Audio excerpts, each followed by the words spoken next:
Ujú. Ok, vale. Listo, empezamos. Eh, Muy buenos días a todos y todas. La verdad estoy bastante sorprendido y estoy bastante contento pues de el recibimiento y la acogida que ha tenido este curso, que al final lo que se busca que sea una conversación entre amigos. Sea una conversación entre amigos, entre investigadores, en el cual nos escuchemos y podamos pues establecer vínculos investigativos, pero también vínculos humanos y pues sea un espacio para que podamos expresar, digamos, cómo estamos investigando, en qué podemos ayudar y cómo podemos mejorar. A partir de ahí, pues hacer investigaciones con calidad, con coherencia y con pertinencia. Que al final, pues, es como lo que lleva pues el lineamiento de la Dirección de Investigaciones de la UNAM. A partir de ahí, pues, surge la idea de hacer este curso intersemestral en el cual cada uno de ustedes eh, es una parte fundamental e importante de este curso.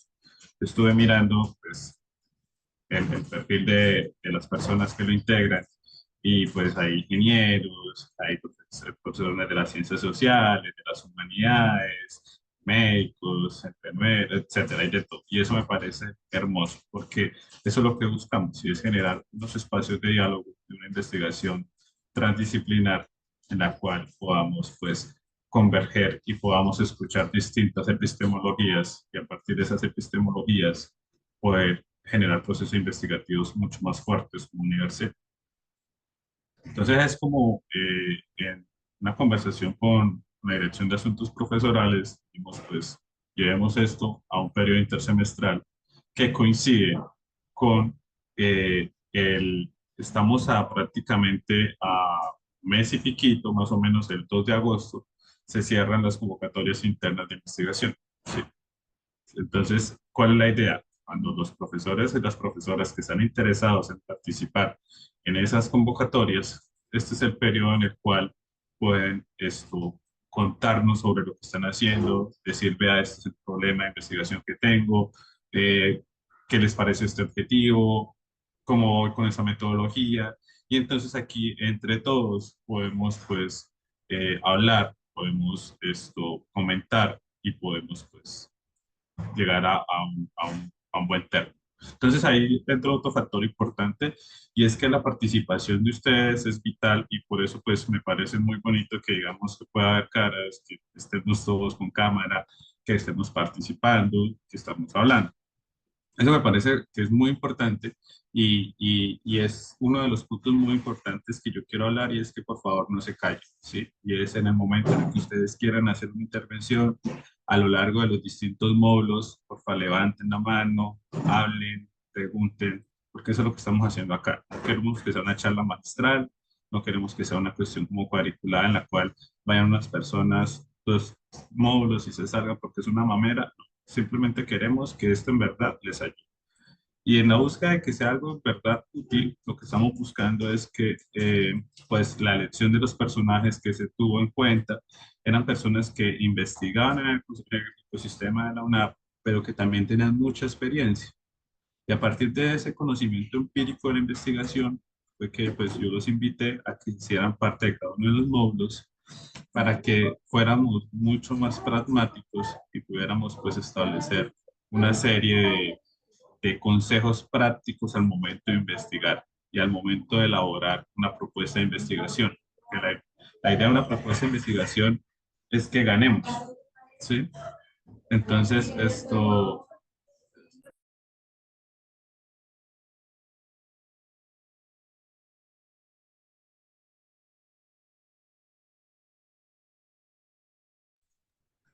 ya. Entonces, la idea de eso es pues que ganemos. Y a veces para ganar en una propuesta de investigación, lo importante es lo práctico y ser bastante estratégicos. Entonces, aquí también queremos eso. Y es que ustedes traen su idea, aquí escuchamos lo que se está generando, vamos trabajando en cada uno de los módulos que les voy a explicar ahorita, cada una de las partecitas que vamos a dar de sus proyectos, pero entonces que también con las ideas, la experiencia de los demás, lo que se está generando, podamos construir unas propuestas mucho más fortalecidas. Entonces, esto, ya cerrando eso, voy a compartir un poquito, digamos, qué es lo que vamos a hacer acá. Eh, Porfa, me indican si ya se ve. Sí, ya se ve. Sí, señor, ya se Sí. ve. Bueno, Sí, perfecto. entonces, eso se llama Urbi et Orbi. Es como una traducción de latín que se llama a la ciudad y al mundo. Esto pues parte de un texto muy bonito que una vez construyó un investigador mexicano que es historiador y él trabaja un término que se llama la microhistoria. Y esa microhistoria pues lo que buscaba era tratar de mirar el mundo a través de lo que pasaba en un pequeño pueblo, ¿sí? Entonces, ese es como el concepto, digamos, el libro que cuenta, que es casi como un cuentico. Entonces, él llega y dice que en la parte de arriba del campanario estaban escritas esas palabras, Urbi et Orbi, a la ciudad y al mundo. Entonces, este concepto, digamos, es lo que ha trascendido a lo largo del tiempo y ha generado bastantes impactos en todo lo que es la construcción de una investigación comprometida con lo que pasa en las regiones y con lo que pasa en el mundo.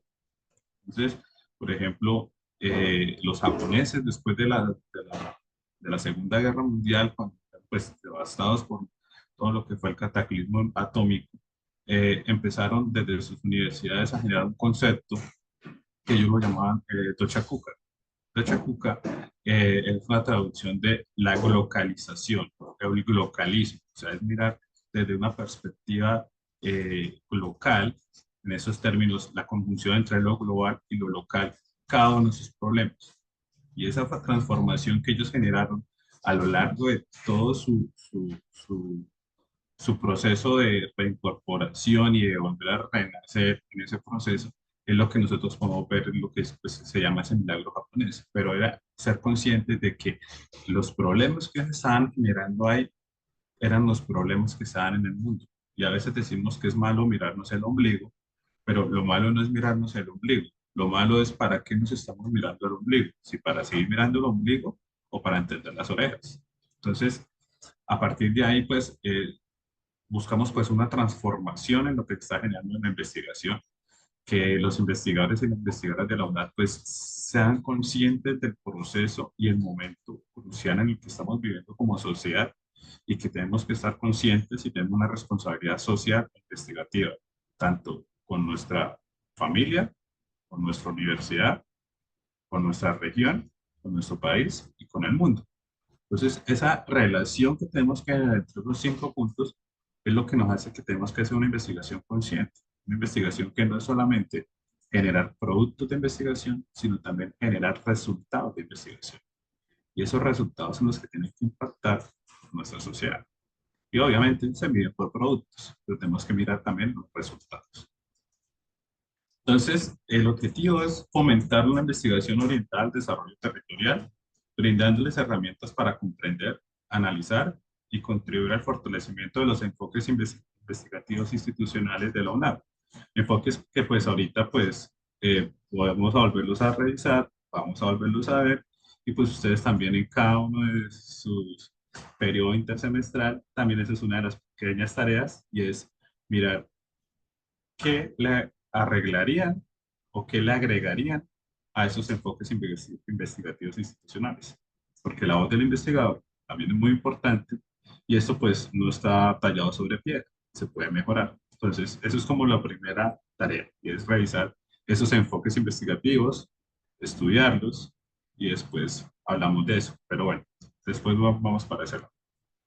Los objetivos específicos, pues vamos a proporcionar una comprensión clara de los conceptos fundamentales relacionados con el desarrollo territorial, destacando su importancia en el contexto investigativo y comunitario, dotar a los participantes de habilidades para identificar, formular y diseñar problemas de investigación específicos relacionados con el desarrollo territorial, considerando la realidad local y las necesidades de la comunidad, sensibilizar a los docentes sobre la importancia de la ética en la investigación, promoviendo prácticas responsables y respetuosas, además de brindar pautas para garantizar la protección de la privacidad de los participantes en la investigación, Guiar a los participantes en la aplicación de la práctica de los conocimientos adquiridos mediante la elaboración de un proyecto de investigación orientado a abordar desafíos específicos de sus comunidades, con énfasis en la viabilidad y sostenibilidad de las propuestas. Y por último, desarrollar habilidades para evaluar de manera crítica el impacto potencial y los beneficios de los proyectos de investigación en el desarrollo territorial, considerando factores sociales, económicos y ambientales. Este último punto me parece que es de lo más importantes y es una, pues, una charla que yo a veces tengo mucho con los investigadores y es, no solamente pienses como investigador cuando haces un proyecto, piensa también como evaluador, ¿sí? Eso es muy importante y es esto lo que me parece que debemos considerar al momento de generar una propuesta y es a veces hay que pensar como qué está buscando el evaluador.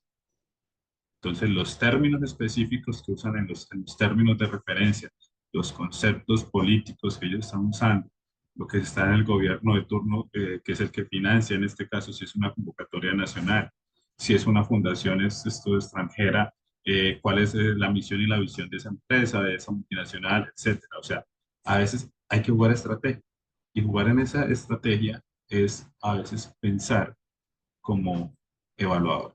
Y pensando como evaluador, hay que ser autocrítico y decir, yo le daría este dinero a esta propuesta o qué le quitaría. Y ahí entonces es cuando entonces empezamos a pensar distinto en cómo estamos generando las propuestas. Yo sé que nosotros como investigadores a veces, o sea, una investigación es como un hijo y entonces no hay hijo feo, entonces no hay investigación fea. O sea, no, mi investigación es hermosa, mi proyecto es hermoso, pero si queremos empezar a generar ganancias, si queremos empezar a ganar, tenemos que también empezar a pensar cómo evaluadores. Entonces, eso también es un punto muy importante. Vamos a traer unas personas que son evaluadoras a que nos enseñen qué es lo que ellos ven, ¿sí? Entonces, para tener eso también ahí claro. Entonces, los módulos, ¿qué vamos a trabajar? Vamos a trabajar el módulo uno, que es la introducción al desarrollo territorial, que es la que vamos a ver hoy. Vamos a hablar sobre desarrollo, vamos a hablar sobre territorio, la importancia del papel docente o investigador en la promoción del desarrollo territorial.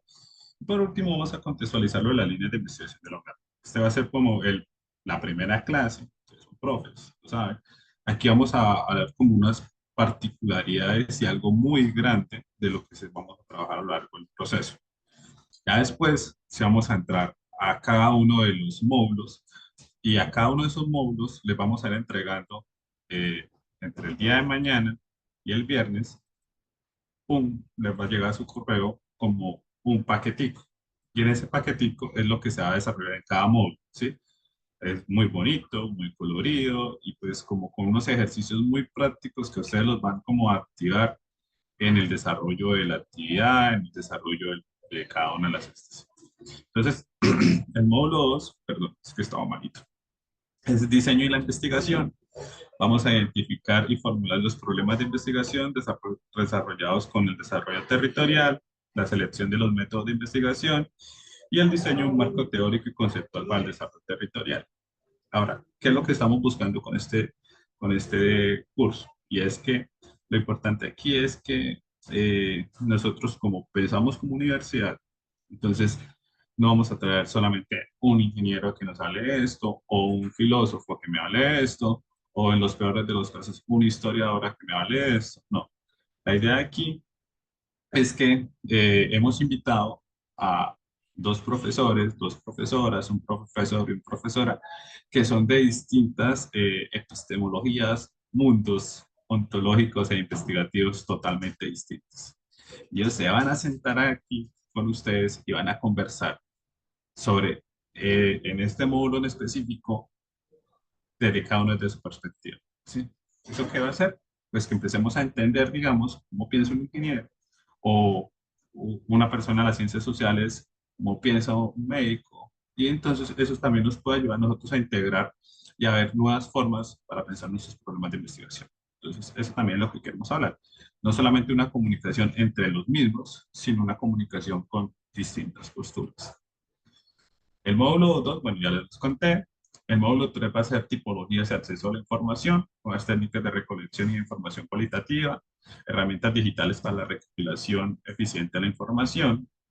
El módulo 4 va a ser la ética y la integridad de la investigación. Vamos a hablar de ética en la investigación y protección de la privacidad, buenas prácticas de investigación dentro y fuera de la universidad. Y el módulo 5, que es el último, es el desarrollo de un proyecto de investigación aplicado al desarrollo territorial, mirando desde la evaluación de impacto y los beneficios, que al final eso es lo que decide cuando una convocatoria gana o no gana. Sí. Entonces, pues esto va a ser un trabajo de más o menos 5 semanas, en los cuales pues sí me gustaría, digamos, que estén pues muy pendientes. Cualquier duda que tengan, pues ustedes saben dónde me encuentran.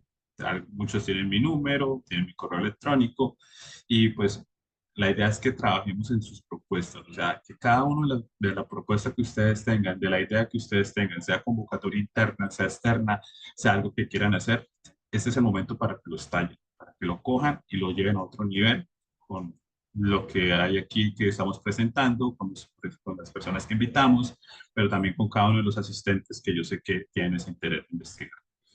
Entonces, pues empezamos con el módulo 1.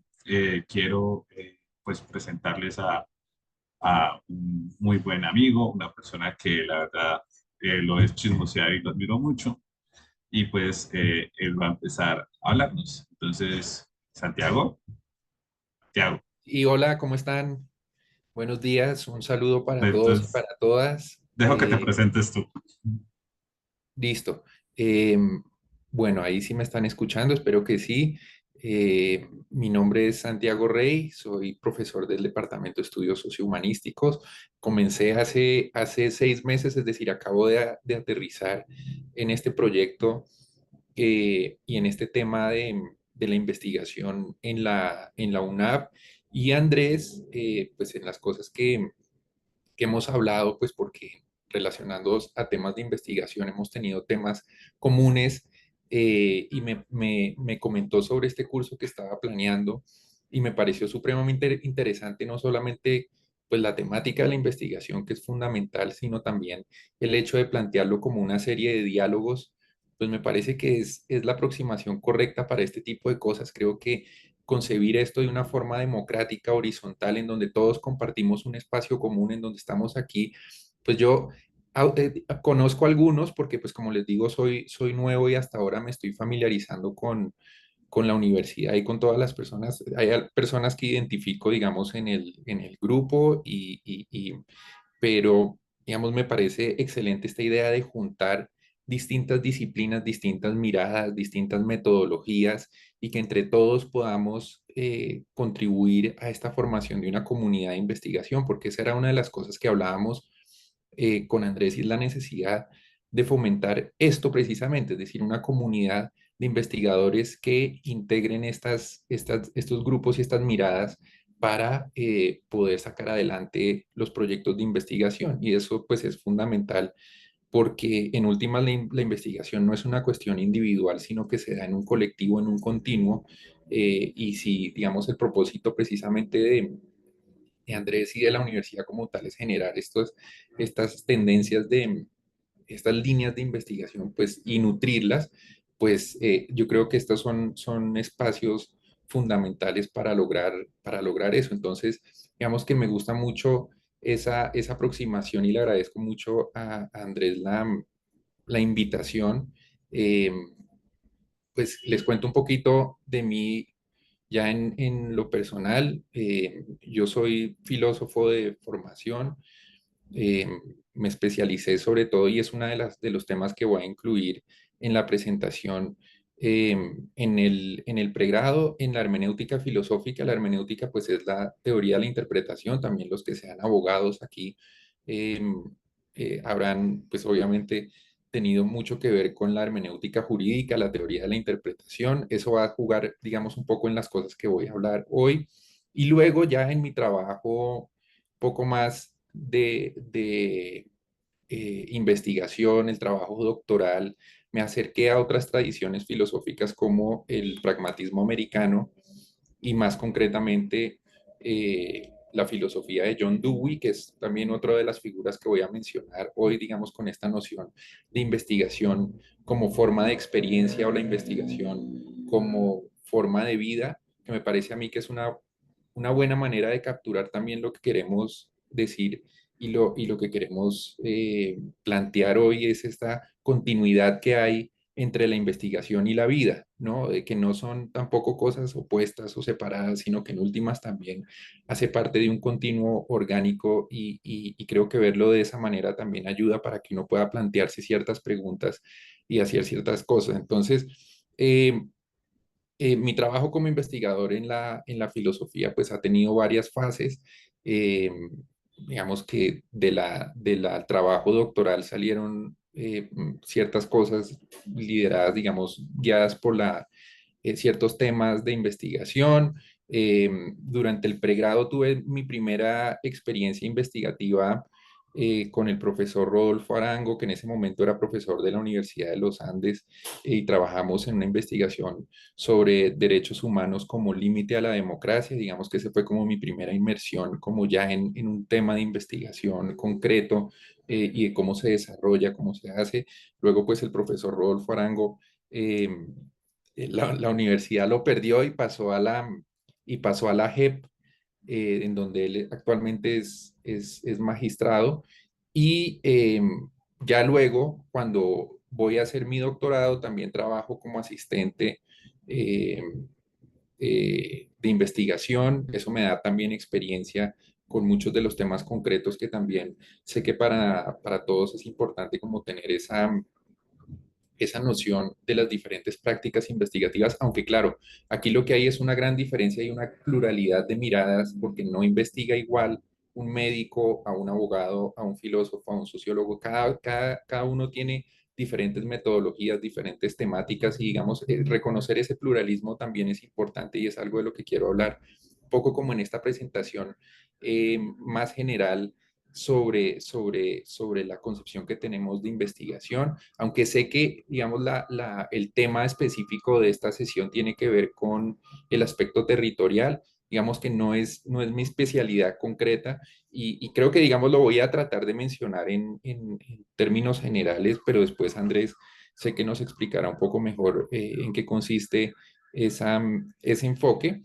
Digamos, lo mío es un poquito más general. Entonces, digamos que esa es como mi presentación general sobre la investigación. En este momento yo estoy como investigador postdoctoral eh, en la UNAV, en el Departamento de Estudios Sociohumanísticos, y a grandes rasgos mi investigación tiene que ver sobre la erosión del espacio público, sobre todo a la luz de los avances tecnológicos y de las tecnologías digitales, de las redes sociales, de cómo eso ha afectado, por ejemplo, nuestras concepciones de lo común, de la realidad, cómo ha distorsionado también ciertas relaciones humanas.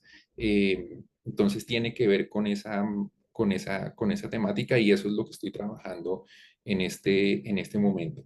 Entonces, bueno, yo tenía preparada una presentación, entonces se las voy a compartir para que podamos ir viendo. En todo caso, como decía Andrés, claro, estas dinámicas virtuales a veces dificultan eso, pero si hay preguntas o quieren hacer algún comentario, por favor háganlo. Yo estaré pendiente entonces también del chat por si hay preguntas. Entonces, denme un minuto mientras les comparto la presentación.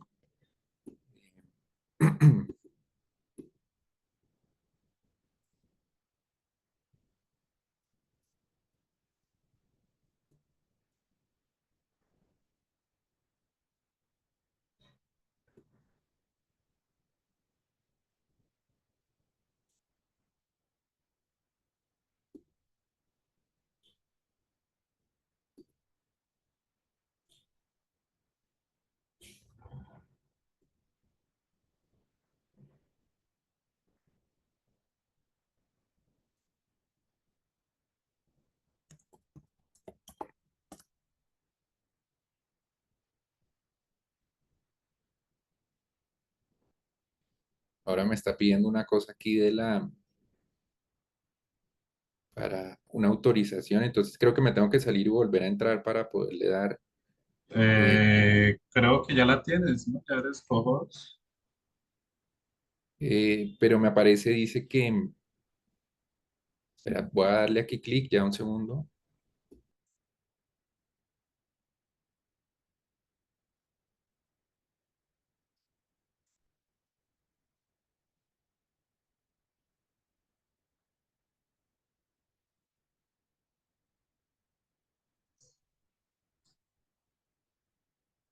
Ay, creo que nos abandonó. Se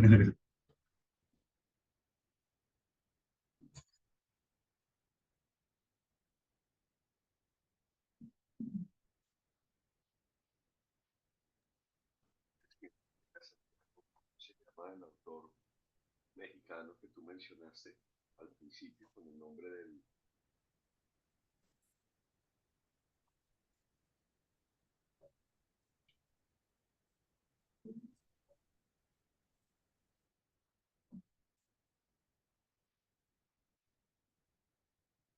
Santiago, ¿estás?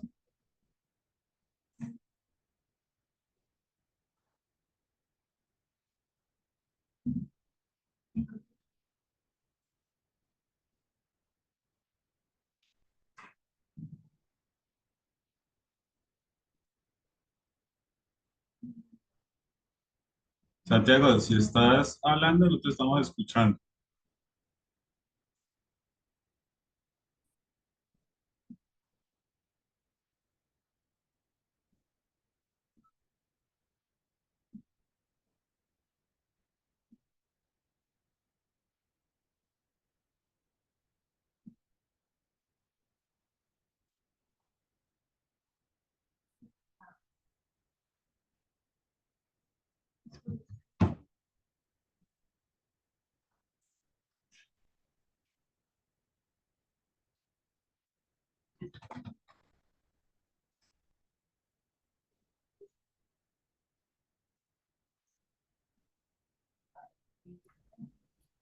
¿Ahí me escuchan?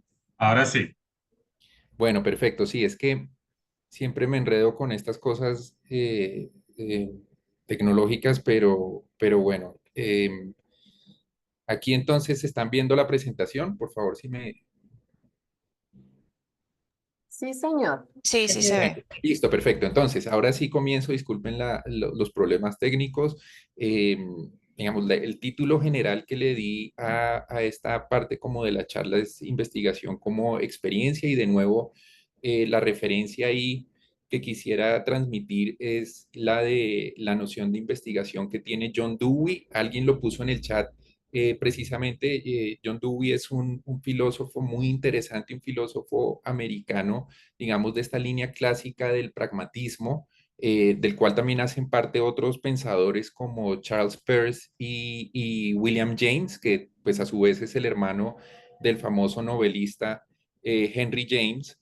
Ellos tres, digamos, son los grandes pragmatistas clásicos y en particular, John Dewey fue un filósofo que se centró particularmente en la educación, pero también en nociones de la investigación dentro de la democracia y de cómo generan ciertos efectos en la democracia y en la teoría social. Entonces, es muy interesante ver cómo para Dewey, en últimas, la investigación hace parte de la vida, hace parte del continuo de la experiencia y eso digamos que es muy enriquecedor ver la investigación como algo más amplio y no solamente como una cosa que tenemos que hacer los profesores universitarios para cierta acreditación o para cierta escalafón docente, sino es algo que en todo caso hacemos todos los seres humanos de alguna manera u otra y cómo eso nos abre también posibilidades para pensar en qué consiste la investigación. Entonces, como les digo, pues mi formación es como filósofo, entonces esta primera aproximación que voy a proponer acá y creo que sirve como esa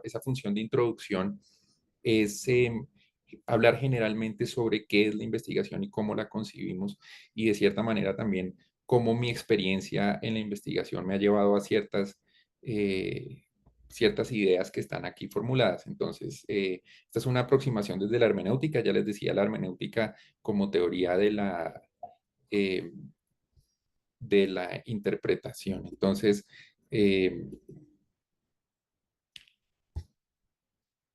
listo. Entonces, bueno, entonces empezamos. Primero, y es una de las cosas que con Andrés mencionábamos, tiene que ver con el camino a la pregunta de la investigación, ¿no? Yo creo que para esto es importante primero reconocer que hay muchos tipos de preguntas, cada disciplina tendrá su aproximación concreta, pero si seguimos esta idea de Dewey de la investigación como una forma de vida, damos cuenta también que ese camino a la pregunta es un camino que parte de experiencias concretas, es decir, una pregunta es algo que parte de una mirada, de una perspectiva, de una situación, de algo concreto, de lo territorial también. Eso es algo que vamos a ver más adelante, ¿no? Eh, entonces, digamos, algunas ideas que yo quería mencionar aquí en este punto es esa idea de investigación mm, como forma de vida. Eh, una fórmula que me gusta mucho, una expresión es esta de andando en lo que andamos, que es una expresión que yo saco de un profesor que yo tuve en filosofía y que es un filósofo colombiano muy importante que se llama Carlos B. Gutiérrez, que fue profesor durante muchos años en la Universidad Nacional y también en la Universidad de los Andes, especialista precisamente en la hermenéutica filosófica. Él fue uno de los primeros filósofos que se educó en Alemania en los años 60. Estudió con Gadamer en Heidelberg y también con Habermas y Heidegger. Entonces era una persona que tenía como todo ese contexto y tenía también esta noción de la investigación como una actividad vital que surge precisamente de la vida de cada uno de los investigadores, ¿no? A veces pensamos que para poder hacer una pregunta de investigación tenemos que abstraernos de nosotros mismos, un poco como suspender nuestra mirada subjetiva y personal para elevarnos como una especie de globo universal en la estratosfera y desde allí plantear la pregunta de la investigación, ¿no? Como es curioso eso, ¿no? Un ideal de neutralidad que en últimas es contraproducente, porque siempre producimos o siempre generamos una pregunta desde una situación particular, y esa particularidad de una mirada, de una perspectiva es la que a su vez nos permite llegar a alguna generalidad, porque realmente ese punto de vista abstracto, impersonal, neutral, es una ilusión, es como una especie de ilusión óptica. Uno piensa que uno puede asumir esa perspectiva, pero realmente no es así. Y muchas de las discusiones, por ejemplo, en ciencias sociales y en ciencias, digamos, reflexiones científicas, muestran precisamente esa determinación de lo subjetivo y de lo individual y de cómo nos lleva a hacernos ciertas preguntas y ciertas inquietudes. Entonces, digamos, un poco estas frases que yo cito aquí apuntan a eso, ¿no? Y precisamente con Andrés nos preguntábamos sobre cómo surge una pregunta de investigación, ¿no? Y uno muchas veces piensa, bueno, ¿y de dónde la saco? ¿Cómo hago eso? Se convierte en un proceso muy artificial y muchas veces enrarecido por por todas las cuestiones que tenemos que responder en nuestro día a día y en la academia, ¿no? Las diferentes presiones institucionales que hay, ¿no? Como entonces uno se siente muy obligado a sacar como una pregunta que sea relevante. Y sí hay, digamos, formas en las que uno puede intentar ver eso y es importante reconocer, por ejemplo, que hay pues toda una serie de preguntas que son relevantes en nuestros diferentes campos disciplinares y de ahí también se extrae, pero es importante también reconocer un poco como este contexto vital de la pregunta, es decir, que la pregunta, esto también es una distinción que es interesante, los pragmatistas distinguían entre dudas de verdad y dudas de papel. Y es un poco duro, eso lo decía Charles Sanders Peirce en unos escritos de 1890, o sea, ya hace más de 100 años, en donde decía la mayor parte de los filósofos siempre se han hecho dudas un poco como de papel, es decir, escribían y decían yo me pregunto sobre eso, pero realmente no eran preguntas genuinas. La pregunta genuina es una pregunta que uno realmente se hace, eso no es artificial, o que entonces yo me hago una pregunta los fines de semana o solamente cuando estoy en la universidad me pregunto ciertas cosas, no, las preguntas son reales, son dudas reales y es una cuestión existencial. O sea, y no es que estoy hablando de cosas acá metafísicas de por qué existe algo y no nada, o las preguntas de Parménides y Heráclito, pues claro, esos también son preguntas. Pero si uno se hace una pregunta, por ejemplo, de cómo funcionan los baños públicos en Bucaramanga, eso es una pregunta y es una pregunta que uno se hace genuinamente. Es decir, hay algo que tiene que ver con la autenticidad de la pregunta y del preguntar, ¿no? Que no es un ejercicio enrarecido y de cuestiones simplemente abstractas, sino tiene que ver con una pregunta real. Entonces, como investigadores tenemos que tener un poco presente eso en nuestra curiosidad como motor del saber, ¿no? Que es también una cuestión muy filosófica y yo creo que en ese sentido hay algo filosófico que atraviesa toda investigación y es precisamente cómo ciertas inquietudes movilizan nuestro instinto de conocimiento, ¿no? Nuestro instinto epistémico, si se quiere, ¿no?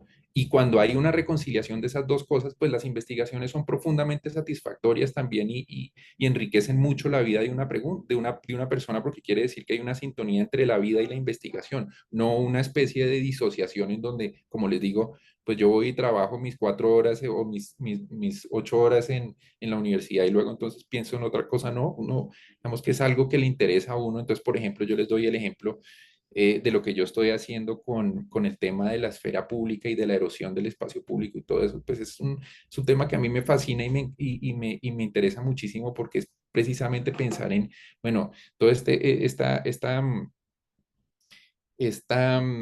este presente nuestro en donde hay noticias falsas. Por ejemplo, les puedo dar un caso buenísimo. Ayer empezaron a llegar mensajes por todos los chats de que se había muerto Noam Chomsky, el gran lingüista el gran lingüista del siglo XX, y llegaban mensajes y cosas de gente que escribía no, unos cosas muy emotivas, muy sentimentales sobre la muerte de Chomsky, y resulta que el Chomsky estaba vivo y no se había muerto y le tocó a la esposa salir a decir pues sí, tiene 95 años y pues no es un joven, pero pues ahí sigue vivo y sigue hablando y sigue haciendo cosas porque Chomsky además se la pasa haciendo conferencias sobre diferentes temas, ya de la lingüística generativa, digamos, poco a poco, pero contribuye mucho a temas sobre democracia y sobre política, etcétera, etcétera. Entonces, pero fíjense ustedes ese mundo tan raro en el que estamos, en donde incluso varios de esos medios que son muy respetables, pusieron la noticia de que Chomsky había muerto y luego les tocó retractarse. Es decir, ya esta posverdad estas burbujas epistémicas ya no son tan burbujas, sino están generando una serie de cosas ya muy interesantes a nivel social y cultural, ¿no? Y eso es solamente para mencionar una cosa. Entonces, digamos, esa cuestión y esa realidad, porque en últimas también nuestras preguntas vienen de realidades. Si ustedes estudian, si son médicos, por ejemplo, pues uno no hace una investigación sobre cosas ficticias o imaginarias o que no tengan que ver con la realidad. Todas las preguntas tienen que ver de cierta manera con la realidad. Y eso también es importante para ver, digamos, en esta pregunta de cómo se integra la investigación al resto de las cosas que hacemos. Entonces, curiosidad genuina como motor del saber, creo que es una cosa que se debe estimular tanto en los investigadores como en los estudiantes, es decir, no hay preguntas irrelevantes ni temas indignos. De nuevo, eso les digo, hay muchas personas que dicen, pero es que mi pregunta de investigación me parece que no tiene realmente importancia preguntarse por los baños públicos en Bucaramanga. Y eso les digo porque una de las investigaciones más interesantes que he leído es sobre los baños públicos en China. Entonces, no es que me esté inventando esto o sacándomelos del sombrero, sino que sí hay investigaciones sobre eso y son supremamente importantes para entender muchas cosas, ¿no? Entonces uno dice, no, pero es que este objeto quizás no tiene esa importancia, o quizás este otro fenómeno no lo tiene. Entonces yo creo que ahí de lo que se trata es de saber detectar, y esto lo voy a mencionar más adelante cuando lleguemos a un punto que me interesa mucho, y es también esta noción de el investigador como alguien que escucha y que genera una sensibilidad sobre su entorno, es decir, que puede detectar registros que quizás se pierden en la cotidianidad, ¿no? Y eso también es, la mirada del investigador es algo importante, no solamente eh, su, su, sino eh, su mirada enfocada en ciertas cosas. Entonces, bueno, esto es como el camino a la pregunta. Eh,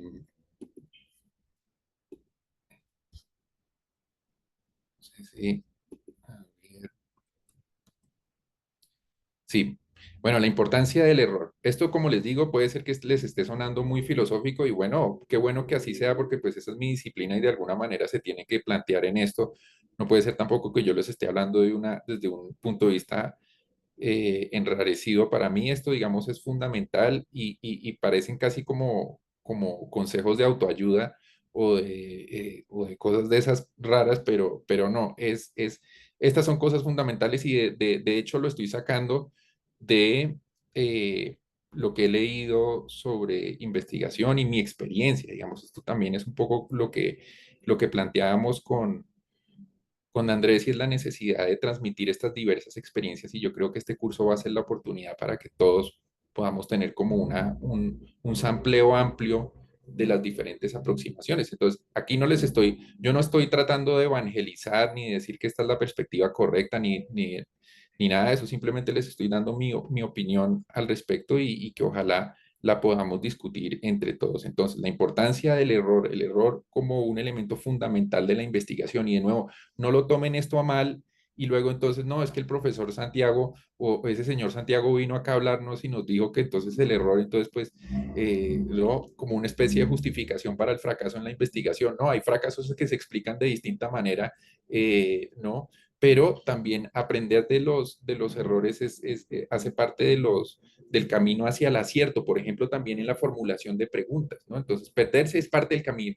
Nos va a pasar a todos, o a mí me pasa, por ejemplo, muchísimo. Yo para llegar a una pregunta de investigación, primero tengo que haber formulado muchas y tengo que me tengo que haber perdido por muchos caminos, por muchas ramas, por muchas cosas en las que uno va, porque cada investigación se convierte en una caja de Pandora. Yo, por ejemplo, les doy mi ejemplo muy personal. Ahorita que empecé con toda esta cosa de la esfera pública, eh, la esfera pública, digamos, para contarles a los que no están familiarizados con el concepto como tal, eh, digamos, su introducción y, digamos, su desarrollo más notable se dio hace más de 50 años, en los años 60, cuando un filósofo y teórico social, sociólogo muy importante alemán que se llama Jürgen Habermas, escribió su libro sobre la esfera pública, ¿no? Es un gran clásico de los años 60, Historia y crítica de la opinión pública, creo que se llama la versión en español, si no estoy mal. Historia y crítica de la opinión pública de Jürgen Habermas, él introdujo este concepto de la esfera pública burguesa e hizo un análisis histórico, sistemático, filosófico, porque Habermas es de los pocos pensadores que todavía puede hacer eso, puede integrar diferentes disciplinas y visiones, porque es casi como un pensador más como del siglo XIX que del siglo XX en la manera en que ve las cosas y puede sintetizar todos estos saberes y estas disciplinas. Pero claro, él publica eso en los años 60 y yo empiezo a hacer el rastreo y toda esta cosa y en medio de todo esto, pues me pierdo en toda esta literatura, en toda esta bibliografía que ha surgido, porque son miles y miles de artículos. Literalmente cada semana me encontraba con 50, 60, 70 artículos sobre el tema. Y eso lo empieza uno a desbordar y uno empieza como a tener como muchas preocupaciones existenciales sobre si va a seguir, si va a poder seguir trabajando en esto o si le va a tocar, ¿no? Entonces, digamos que todo ese tanteo, esa búsqueda hace parte de la investigación como tal, es decir, la investigación también es una historia de fracasos y yo creo que eso es importantísimo tenerlo en cuenta, que no es el éxito y entonces los investigadores exitosos, yo solamente, ¿no? Como una especie de pose, como yo solamente hago investigación exitosa, no conozco el fracaso. Una persona que diga eso está diciendo mentiras, es un falso total, un absoluto farsante, ¿no? Para tener una investigación buena tengo que haber fracasado por lo menos 20 veces, no solamente en formular la pregunta, sino en desarrollarla y luego publicarla. Porque ¿cuántos de nosotros no hemos tenido la misma experiencia de trabajar, ¿no? Un año o 2 años en un proyecto y uno con una gran ilusión, con una gran, ¿no? Con todo lo que implica un trabajo de largo aliento y después los resultados no tienen resonancia o no fueron aceptados para publicación en la revista que queríamos, o descubrimos al final que se nos colaron ciertos errores metodológicos o ciertas cosas que, digamos, vician un poco los resultados de la investigación. Entonces, es absolutamente importante reconocer ese, ese rol fundamental del error. Ahí, digamos, también hay una frase que me gusta mucho de este otro pragmatista, que es como poco como el papá de los otros pragmatistas que se llama, de hecho se inventó el nombre del pragmatismo que fue Charles Peirce, y él decía, la experiencia nos enseña a punta de bromas, casi todas crueles. Lo que está diciendo ahí no es que aprendamos con las bromas, sino aprendemos a través de errores y de darnos duro contra la realidad. Y eso pues hace parte de nuestros circuitos investigativos, ¿no? Entonces, para formular buenas preguntas, primero hay que hacerse muchas malas. Eso también nos pasa todo el tiempo y no importa, digamos, lo importante de estar en grupos como este y en hacer comunidades de investigación es que nos podemos dar el lujo de hacernos preguntas malas y de entre nosotros decir, oye, no, mira, esa pregunta pues de pronto no está tan buena, ¿por qué no la miras desde este ángulo? Por qué no miras esto otro, ¿no? Y creo que eso también, y pues que no se acierta la primera también, pues es evidente eh, que es algo que no sucede. Bueno, entonces, eh, vamos ahora, espérense un segundo que quiero mirar la hora porque tampoco quiero que se nos pase mm, mucho tiempo.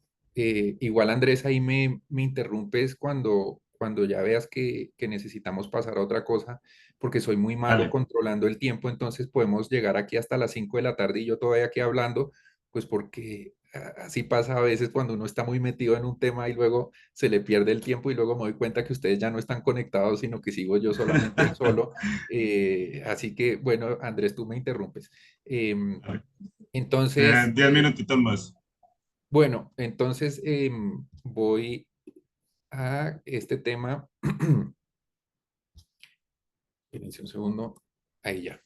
La relevancia del entorno y el enfoque territorial, digamos, esta es como mi manera de entrar un poco tangencialmente a eso, digamos, es un poco oblicua mi manera de aproximación porque no, como les digo, no soy un experto en lo territorial, de hecho, pues estoy aprendiendo muchísimo de Andrés y de lo que se está haciendo en la UNAP porque me doy cuenta que el enfoque que ustedes tienen en la UNAP es realmente un enfoque de investigación localizado y concreto y eso me parece a mí valiosísimo porque en filosofía tiende uno como a perderse también en cosas como que uno dice, pero ¿y esto qué importancia tiene en la vida? ¿A quién le va a importar esto? Esta pregunta que me estoy haciendo, pero en la UNAP, digamos, hay un enfoque muy específico en que tenga una importancia para el territorio, ¿no? Entonces, todas las preguntas surgen de un contexto determinado, eso de nuevo parece obvio, pero no lo es, quiere decir que ustedes y yo como investigadores que estamos en Santander y en Bucaramanga y todo eso, nuestras preguntas emergen naturalmente y orgánicamente de un contexto, de una situación vital, y eso hace pues que sea muy valiosa la investigación que se hace en las regiones y que se hace en los diferentes lugares porque necesariamente tiene ese aspecto de lo concreto y de la materialidad de una pregunta. No es lo mismo un investigador de Bucaramanga a un investigador de Pereira o un investigador de Tumaco o un investigador de Bogotá o un investigador de China y de Shanghái. Cada uno tiene una mirada distinta porque cada uno tiene un entorno que lo determina y que determina su mirada. Entonces, no hay investigación en el vacío, por supuesto, que tiene que ver con eso, con ese contexto vital que enriquece la investigación. Entonces, es como un llamado a que esos elementos, digamos, de la determinación concreta enriquezcan la investigación, porque en última son eso, ¿no? La investigación tiene esa riqueza, pues, de la particularidad de cada uno de los casos. Entonces, nuestra perspectiva como investigadores está anclada en el territorio, por supuesto, eso es obvio para ustedes, y siempre comprendemos desde lo ya comprendido. Estas son todas fórmulas para entender la misma idea. Esta idea de que siempre comprendemos desde ya lo ya comprendido es una idea pues digamos en términos ya un poco más especializados que se llama el círculo hermenéutico y no les voy a dar aquí cátedra de filosofía pues porque qué pereza, este no es el espacio para eso y luego entonces nos dormimos todos y pues no, pero el círculo hermenéutico es simplemente eso, siempre comprendemos desde lo ya comprendido y lo ya comprendido es simplemente pues nuestra experiencia vital como ciudadanos de Bucaramanga o de Bogotá o de lo que sea y eso nos establece, nos ofrece una perspectiva desde la cual comprendemos. Piensen ustedes como en un horizonte, cada uno de ustedes dependiendo de lo que hayan estudiado, sus familias, sus condiciones, digamos, de formación, tienen un horizonte y desde ese horizonte proyectamos una pregunta y nos hacemos preguntas desde esa perspectiva y eso es valiosísimo.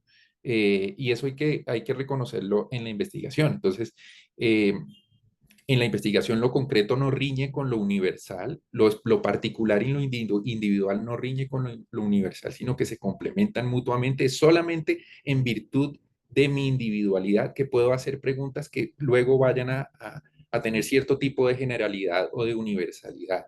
Eh, entonces, eso es, digamos, una reflexión sobre eso y pues también que la investigación es un camino de doble vía porque parte de todo este contexto vital del territorio y luego vuelve a él, porque en últimas de lo que se trata es que la investigación no solamente se quede en un paper por allá, quién sabe, en un journal inglés o americano o chino o lo que sea, sino que vuelva y nutra nuestra experiencia en el territorio, que sirva para algo, que tenga algún impacto en nuestro campo y en lo que hacemos, ¿no? Para el mejoramiento de nuestra realidad. Entonces, ese es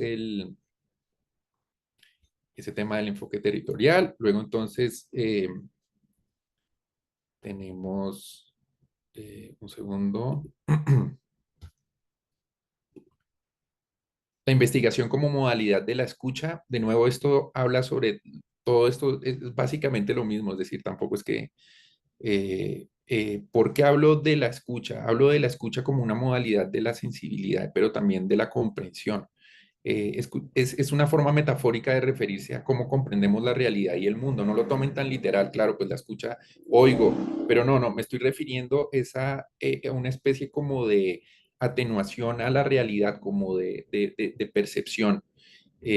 ¿No? Prestar atención a lo que nos rodea. El investigador tiene que ser una persona muy sensible, tiene que estar atento a muchas cosas, no solamente a la literatura académica, sino a las cosas que están sucediendo a su alrededor, ¿no? Tiene que tener esa especie de cuestión de la sensibilidad, ¿no? La investigación como una forma de la sensibilidad que nos permite también hacernos preguntas. El que no es sensible a su entorno o a su contexto, pues no es posible que tenga tampoco, o va a tener muy pocas preguntas, ¿no? Porque va a estar aislado, va a estar en todas estas cosas y además la escucha también nos remite a los demás. Muchas veces estas cosas surgen en la interacción con los otros. Entonces, escuchar es prestar atención a lo que nos rodea. La escucha es intuitiva, pero también metódica. Ahí también, ojo, porque no es que no nacemos como investigadores, pues que yo ya me convertí No, la investigación es un aprendizaje continuo y constante, siempre estamos aprendiendo y siempre estamos mejorando y siempre estamos, de nuevo, como esa importancia de los errores y de la experiencia, ¿no? Entonces, claro, la experiencia es una capacidad que tenemos, pero es también una cuestión metódica, hay que aprender a escuchar y hay que cultivar la escucha. ¿Cómo se cultiva la escucha? Por ejemplo, en estos grupos hablando con diferentes investigadores. Ah, ¿y tú qué haces en medicina? Ah, pues yo hago tal cosa. ¿Tú qué haces en física cuántica? Ah, yo estoy estudiando tal cosa sobre esto. Ah, ¿tú qué haces en química? Qué fascinante todo eso. Entonces uno va abriéndose también la mente y el oído y va captando cosas. Y eso le enriquece a uno muchísimo la capacidad también de generar preguntas. ¿No? Entonces, el investigador precisamente a través de esa escucha encuentra registros de sentido en lugares insospechados. Eso conecta de nuevo con lo que decía al comienzo sobre que no hay preguntas indignas o preguntas menores o preguntas, hay preguntas malas, sí, por supuesto, y todos hacemos preguntas malas, pero por lo general, digamos, si percibimos algo importante en algo, pues vale la pena investigarlo, vale la pena tratar de ver de qué se trata y todo esto. Entonces, afinar esa sensibilidad es fundamental y como les digo, hay muchas formas de hacerlo. Parte de esto es como estos grupos, también a través de la lectura, a través de otras cosas distintas. Es decir, no es solamente como le dedico mi vida a la investigación, entonces ahora solo leo y me formo como investigador. No, formarse como investigador es en últimas también formarse como ser humano. Entonces uno dice, pero yo qué hago leyendo novelas los fines de semana, debería estar leyendo papers académicos. No, porque de pronto la novela le abre a uno un horizonte distinto, o viendo una película, o escuchando algo de música. Y esas son cosas que van a formarlo a uno como individuo y formando también esa conciencia y esa escucha del investigador. Un investigador que solo investiga y que solo lee de su campo, en últimas lo que hace es cerrarse la mirada y cerrarse las cosas y pues dejar de escuchar todas estas resonancias que están también en el entorno. Entonces, ahí como digo al final, escuchar es también dejarse interpelar por los objetos y los fenómenos. Entonces, bueno, ya estoy terminando, disculpen la extensión, no pensé que fuera a ser tan largo, yo tenía pensada una intervención de más o menos 10 minutos, pero ya veo que se me ha pasado un poco el tiempo. Eh, Como les digo, soy muy malo planeando presentaciones y estas cosas. Esta presentación además la hice a través con una. Ahora el PowerPoint tiene una función de inteligencia artificial y realmente me resultó muy irónico ver lo que la inteligencia artificial sugería para este tipo de presentaciones. Pero bueno, eso es otra reflexión que no vamos a tener en este momento, solo que es para que lo sepan. No al método único. Eso, digamos que ya todos ustedes lo saben, no existe un método único. El que se los trate de imponer también está siendo un farsante y nos está tratando. Antes, esa discusión se dio mucho hace 50 años, que si la metodología real era de las ciencias duras o de las ciencias blandas, y eso pues se generaron discusiones, muchas enemistades, unos peleaban con unos, otros peleaban con otros, que si tú estás haciendo ciencia dura o ciencia blanda, que si tú haces sociología, que si tú haces filosofía o eso eres científico blando, pero yo en cambio yo soy médico y yo hago ciencia dura y soy empírico y toda esta cosa. Eso, digamos, esos son debates ya un poco del pasado. Lo que encontramos es una gran pluralidad de métodos y de formas de aproximarnos al objeto, y esa es precisamente la riqueza de la investigación y de lo que decía Andrés al comienzo, un poco de esa exuberancia epistemológica que tenemos que valorarla, ¿no? Que no investiga lo mismo un crítico literario o una persona de pedagogía infantil a alguien que trabaja en física nuclear o quién sabe qué cosa, ¿no? Tenemos diferentes aproximaciones y diferentes métodos y todos tienen sus mecanismos, su rigor y su legitimidad. Y entonces uno no se tiene que sentir mal porque entonces el análisis de uno es bibliográfico y en cambio el otro está haciendo experimentos o está haciendo análisis cuantitativo, o es que lo tuyo es demasiado cualitativo, lo mío sí es cuantitativo, entonces lo mío sí cuenta y tiene impacto. Eso es carreta, es decir, eso en el medio, eso ya, eso es carreta, entonces no se dejen tampoco acomplejar por los supuestos métodos duros y los métodos blandos. Hay métodos buenos para ciertos objetos y métodos malos para otros objetos. Entonces yo no voy a meterle encuestas a temas sobre la ontología, por ejemplo, como tampoco voy a hacer. Entonces fíjense ustedes cómo cada objeto demanda ciertos métodos, pero pues eso es obvio, eso lo saben ustedes de memoria y lo saben muy bien, no tengo yo que decirles aquí eso. Entonces aquí resumo, el método escogido debe estar acorde con su objeto, por supuesto el objeto es el que dicta el método, y eso pues es algo obvio, lo cualitativo y lo cuantitativo se complementan, no necesariamente, y pues ahí ven ustedes la cantidad de variedades del método, ahí estoy mencionando solamente algunos: etnografía, fenomenología, análisis del discurso, análisis estadístico, experimentos, estudios, bueno, en fin, todo eso que hace parte de nuestros métodos.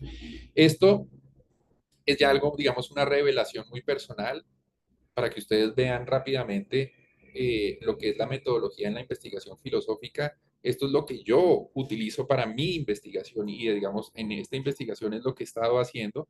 Por ejemplo, los que estén en otras disciplinas verán esto y dirán, uy, qué cosa tan exótica.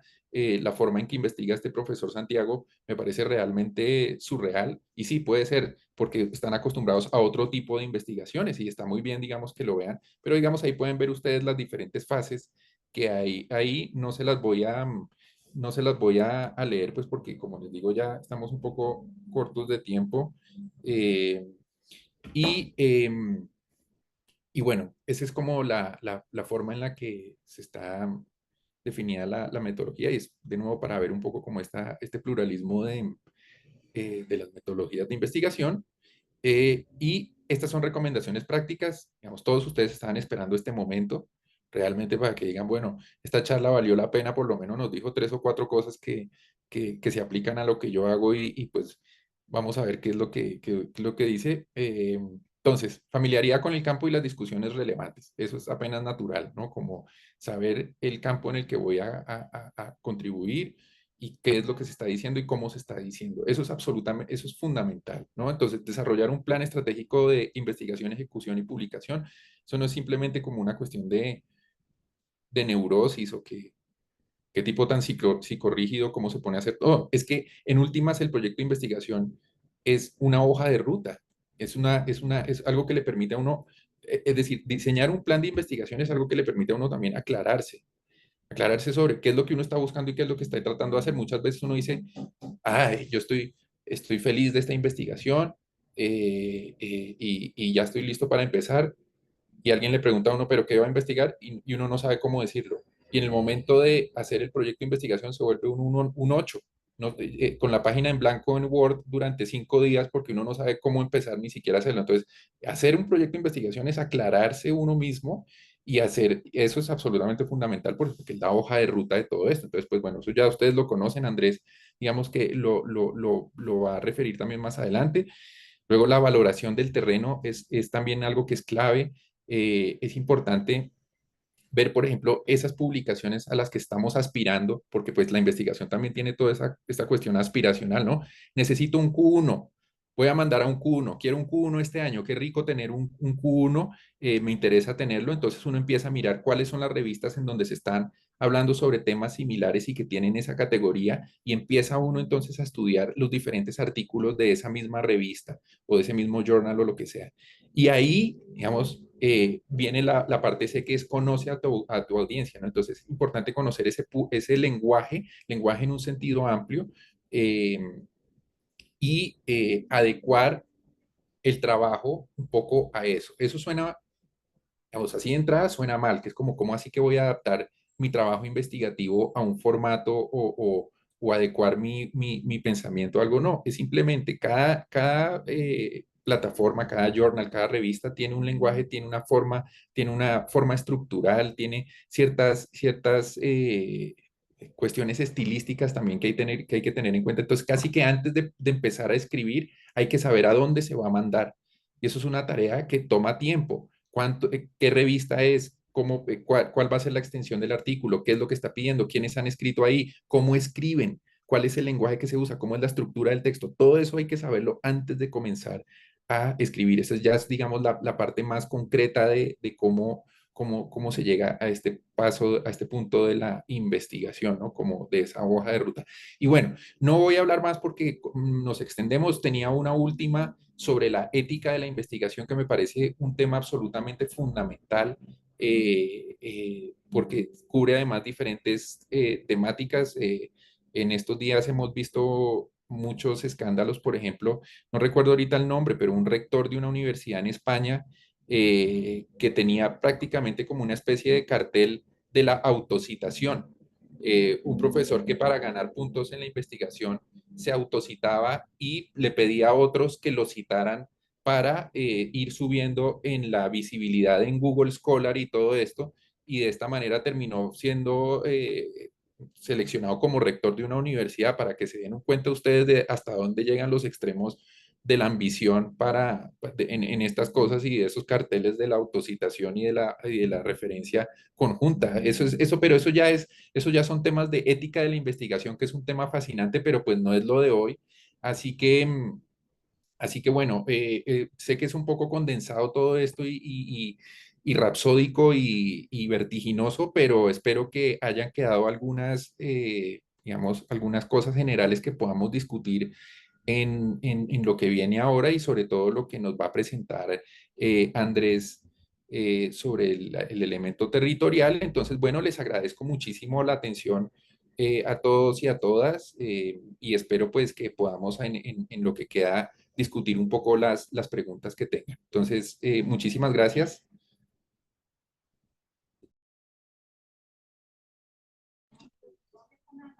Listo, muchas gracias, Santiago. Esto por ahí está rotando el formulario de asistencia, ¿sí?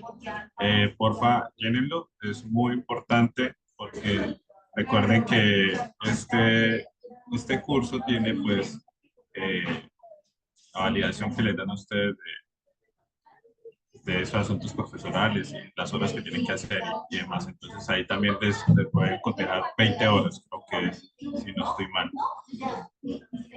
Bueno, muchas gracias, Santiago. La verdad, pues fue una abrebocas muy interesante de lo que va a ser todo el curso desde una perspectiva filosófica que me parece que al final, y eso lo conversábamos que ya con Santiago, y es que no tenemos que perder de vista que al final la investigación tiene una característica filosófica que es muy importante y que no debemos perder de vista, y es nunca perder esa curiosidad haciendo las preguntas. Entonces, Muchas gracias. Bueno, yo voy a presentar pantalla de nuevo.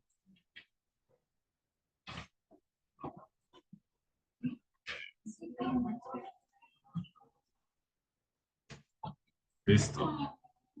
¿Ya se ve? Sí. ¿Sí? Sí. Ya sé. Listo. Bueno, entonces, cuando hablamos de desarrollo territorial, cuando hablamos de toda esa construcción, nos enfrentamos a un gran problema los investigadores. Y es que muchas veces las personas que hablan de estos temas rara vez investigan. ¿Sí? Entonces, siempre nos damos contra un muro, contra una visión muy tecnócrata, en ocasiones, en los peores de los casos, burócrata, en la cual no coincide, no converge, no van de la mano eh, el desarrollo territorial con la investigación. Y eso nos lleva a veces a cosas que nos ha pasado, como por ejemplo, llegamos y miramos una convocatoria de regalías y no, yo no entiendo esto, o sea, ¿dónde va la investigación? ¿Dónde está? ¿Sí? Entonces, a partir de ahí, pues es importante empezar a comprender desde una visión acercada a los investigadores, a las investigadoras, qué es el desarrollo territorial. ¿Sí? Bueno, a mí me gusta mucho hablar con cuentos, ¿sí? Hablar con historias. Entonces, en este caso, no voy a hacer la sección y voy a empezar con un cuento. Entonces, esta pequeña charla que yo les voy a dar se llama La investigación y Prometeo. ¿Sí? Para hablar de la investigación y Prometeo, en este caso, pues esto, me gustaría pues esto, remitirnos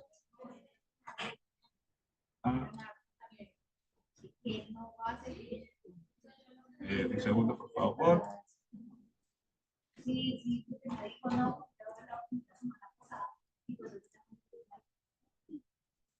Ya. Ya estoy presentando un testigo, ¿sí? Sí, Sí. señor. Sí, Listo. perfecto. Entonces, si es que como estoy en dos pantallas, entonces no sé cuál estoy viendo. Entonces, listo. El punto es entonces que la investigación y Prometeo nos lleva a conocer, digamos, desde el mito de Prometeo, pero esta versión me gusta mucho porque es la versión de Platón. Entonces, no se los voy a leer todo, que después se los voy a pasar para que ustedes lo lean.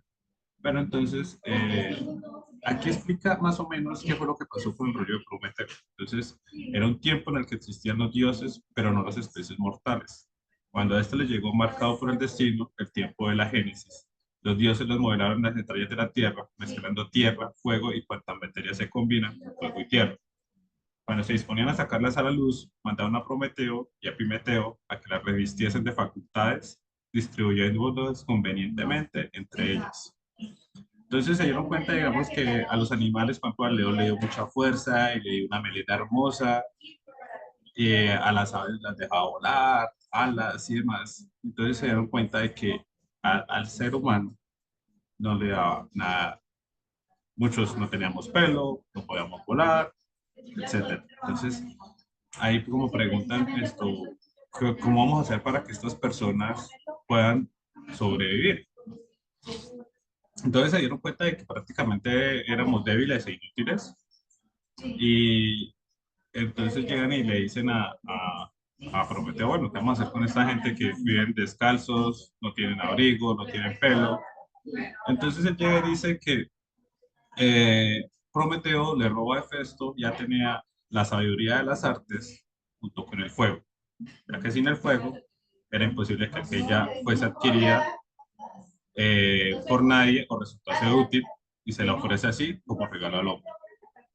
Aquí pues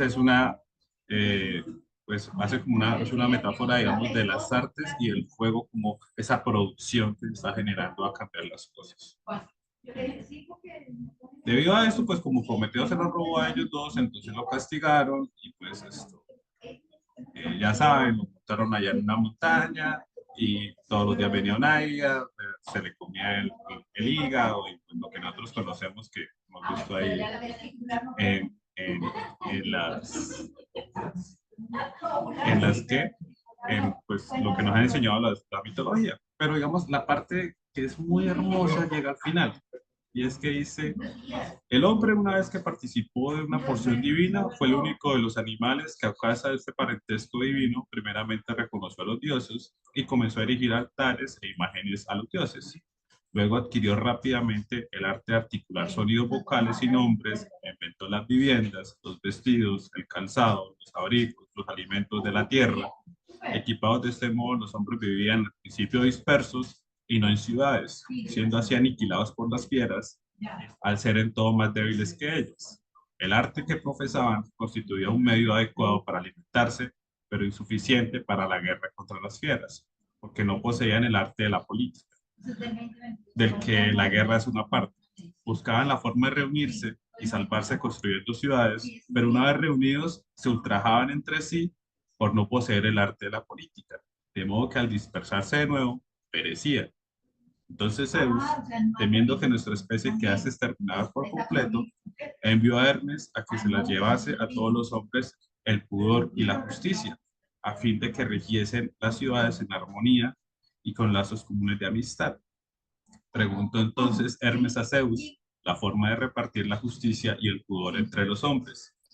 Las, dis- las distribuyo como fueron distribuidas. Ah, ok. Las distribuyo como fueron distribuidas las demás artes, le preguntó Hermes a Zeus. Y Zeus ya le dice, pues estas fueron distribuidas así, con un solo hombre que posea el arte de la medicina, basta para tratar a muchos legos en la materia, y lo mismo ocurre con los demás en las otras profesiones. ¿Reparto así la justicia y el poder entre los hombres, o más bien las distribuyo entre todos? Entre todos, respondió Zeus, y que todos participen de ellas, porque si participan de ellas, solo unos pocos, como ocurre con las demás artes, jamás habrá ciudades. Además, establecerás en mi nombre esta ley, que todo aquel que sea incapaz de participar del pudor y la justicia, sea eliminado como una peste de la ciudad.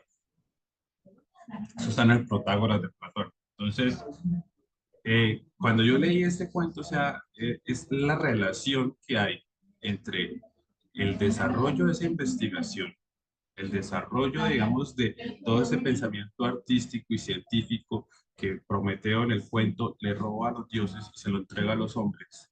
Pero después viene la otra parte más importante, y es que si bien ya teníamos eso, igual no había un desarrollo que se estaba generando y había un caos general.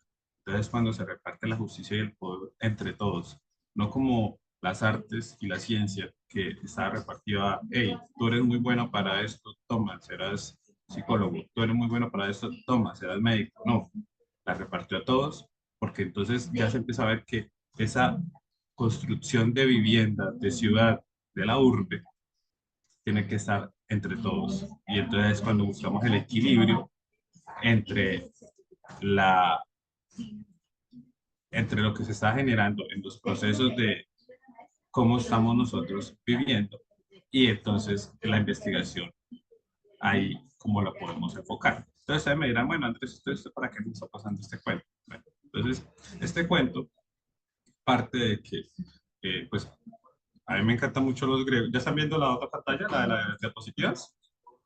Sí, se Sí. ve. Bueno, Sí, entonces, ahí entonces empezamos a mirar, digamos, que hay una relación entre el desarrollo de estas primeras sociedades que desde el mito que Platón coge y genera de una manera bastante sabia del desarrollo y de cómo hay una relación directa entre las artes, las ciencias, pero también entre la comunidad, por medio de la justicia y el pudor.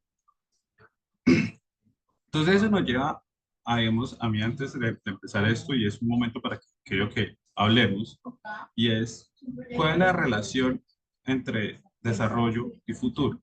Porque como dice el mito de Platón, estaban preocupados por el futuro, o sea, ¿cómo van a vivir estos seres que no tienen alas, no son fuertes, no tienen melena, no tienen colmillos?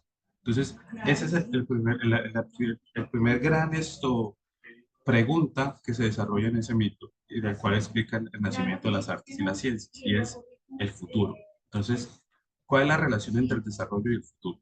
¿Existe una relación?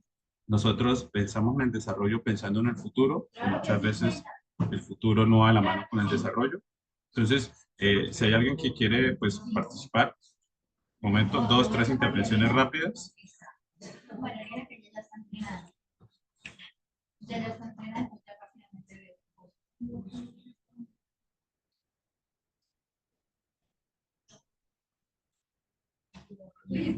Hola. Bueno, yo creo que en temas de desarrollo de tecnología a veces es algo que sí se mengua cuando se piensa en si realmente una tecnología puede llegar a ser tan disruptiva como para alterar que la sociedad la pueda recibir de forma progresiva.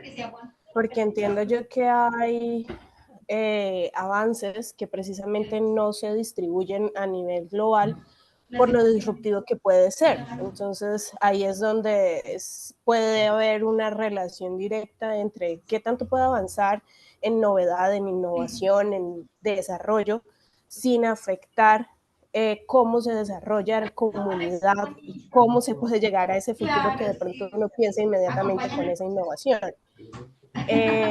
Pues es una idea con las preguntas que planteas. Ok. Ahí, por ejemplo, digamos, Santiago decía algo que ahorita me voló la cabeza, y era, digamos, la relación entre la IA y lo que uno estaba desarrollando. A mí muchas veces me pasa que, por ejemplo, ese futuro que prometen, digamos, de la inteligencia artificial, a veces no es tan inteligente para lo que yo quiero hacer. Sí, obviamente yo sé que es un proceso que se está desarrollando, que se alimenta día a día, pero digamos, a veces ese futuro que ya tenemos aquí, no vamos a una sincronía directa con ese desarrollo de lo que nosotros estamos haciendo. ¿Sí? Entonces, a mí me parece que, digamos, es muy importante, en primer lugar, y nosotros como investigadores, empezar a preguntarnos por eso, por la relación entre el tema de investigación que yo tengo con el desarrollo y con el futuro. ¿Sí? ¿Alguien más quiere hacer otra intervención? ¿No? Bueno, bueno, pues espero que para la próxima sí. Ay, dale. Yo quisiera decir algo, Andrés, Sí, antes de que continúes, disculpa que te interrumpí, pero es que no vi cómo sacar la mano. Pero bueno, sí, por lo que decías de la relación entre investigación y futuro, eh, y precisamente, digamos, ahí uno podría pensar en investigaciones en historia, por ejemplo, y cómo eso, de cierta manera, contribuye a la creación de una, digamos, de un futuro más próspero, lo que sea, porque uno podría decir, no, lo que pasa con la investigación de o sea, ¿por qué estás investigando sobre un personaje por allá del siglo XVII o algo que sucedió en el siglo XIII? Eso no tiene ninguna importancia para cómo concebimos el futuro. Yo creo que ahí eso es parte de esa manera, digamos, yo creo que muchas veces nos preguntamos, bueno, esta investigación, ¿qué relación tiene con lo real? Y hay una manera estrecha y una manera amplia de ver eso, ¿no? La estrecha es decir, cuáles son los efectos prácticos, concretos, medibles de esta investigación. Si no los tiene, entonces no tiene nada que ver con la realidad. Pero yo creo que ahí es donde entran los matices y entran las cosas, porque saber, por ejemplo, sobre un evento que sucedió hace 300 años o hace 350 años, nos puede dar luces sobre el presente y a la vez iluminar el futuro. Es decir, son formas en las que la investigación va nutriendo la realidad y a veces eso sucede por caminos insospechados. Es decir, no tiene que ser como inmediatamente, dime qué, dime cómo, porque esa parece ser el afán también de muchos de nosotros como investigadores, ¿no? Cuando llegan estas convocatorias, muchas veces se pide es precisamente ese anclaje absolutamente evidente, claro y transparente en lo real. Pero yo creo que la investigación también tiene otro tipo de caminos, ¿no? Y de formas de ir enriqueciendo nuestro panorama que no son tan directas, ¿no? Entonces, digamos, ahí eso también es una forma de pensar en cómo la investigación va nutriendo pues ese continuo con la vida, ¿no? En última, si investigación y vida hacen parte, digamos, de este continuo, eh, pues lo que surja de la investigación de alguna u otra manera va a terminar nutriendo también la vida y los proyectos que tenemos conjuntos y todo eso. Y eso quiere decir que todas las disciplinas tienen algo que aportar y que todas son valiosas por igual, ¿no? No, no solamente estas tres disciplinas porque pueden aplicarse de una manera más evidente, entonces tienen un valor y las demás entonces no lo tienen porque no tienen una aplicación tan directa. Ahora, pues eso también obedece a un contexto determinado y a ciertos temas de cómo, digamos, cómo está gestionada institucionalmente la investigación y en eso también pues hay que ser realistas, ¿no? Si uno está buscando fondos del Estado para una investigación, pues tiene que ser una investigación que se ciña a ciertos principios y que tiene ciertos criterios de aplicabilidad práctica. Y todo eso hay que tenerlo en cuenta, pero creo que es una pregunta bien interesante esa de cómo se plantea la relación entre investigación y futuro. Sí. Dale. Juan Carlos, creo que tiene la manita levantada. Claro, gracias Andrés y Santiago, muy, muy agradable e interesante. Quería dar una contribución sobre esta pregunta de cómo podemos pensar el futuro. Em, Ok. yo creo que lo primero para uno como investigador es incluir el futuro en el ámbito de la consideración ética, es decir, que nos importe el futuro realmente. Planteado de otra manera, ampliar la ética hacia el futuro, porque hemos sido educados y desde las sociedades tradicionales también la ética ha estado limitada al presente. Es decir, nuestras consideraciones sobre el bien, el mal, la justicia, la injusticia, en general tienen que ver con el presente, con nuestras relaciones presentes y con las consecuencias de nuestras decisiones y acciones en el presente. Pero en estos momentos, con digamos, el poder de la civilización tecnológica, para seguir en el cuento del mito de Prometeo, citando, por ejemplo, a Hans Jonas, en un libro que se llama El principio responsabilidad, ensayo de una ética para la civilización tecnológica, nosotros tenemos un poder increíble de construir y de destruir, un poder, cuando citabas y leías en el Protágoras sobre el mito, pues pensar que la razón, las artes, la ciencia nos hayan dado esta, pues hayan compensado esa debilidad original, originaria. Al principio esto nos llevó a tener una actitud un poco heroica, un poco como nosotros vencemos la naturaleza. ¿M? Y en estos momentos, pues estamos obligados a tener en cuenta que nuestro impacto en ella puede llegar a ser absolutamente insostenible.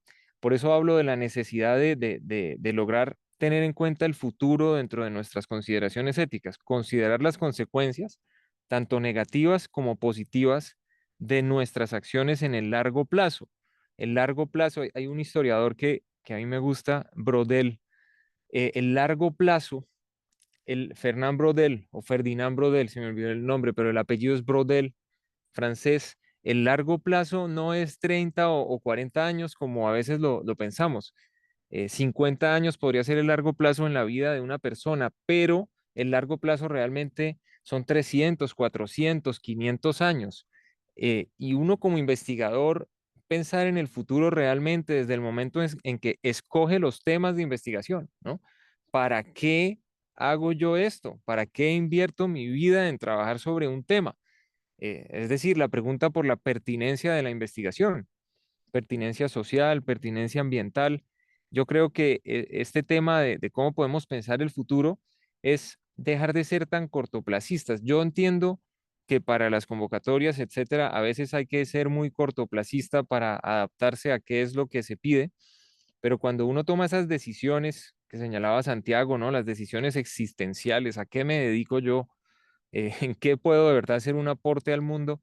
Pues empezar a tener más en cuenta el futuro. Y puede que en el momento parezca que uno está trabajando en algo que no va a tener un impacto inmediato. Por ejemplo, yo trabajo temas éticos. A algunas personas les pueden parecer un poco abstractos, pero yo creo que a la larga es desde la ética que podemos generar soluciones realmente sostenibles para la sociedad. Entonces, bueno, espero que esto contribuya un poco a este diálogo.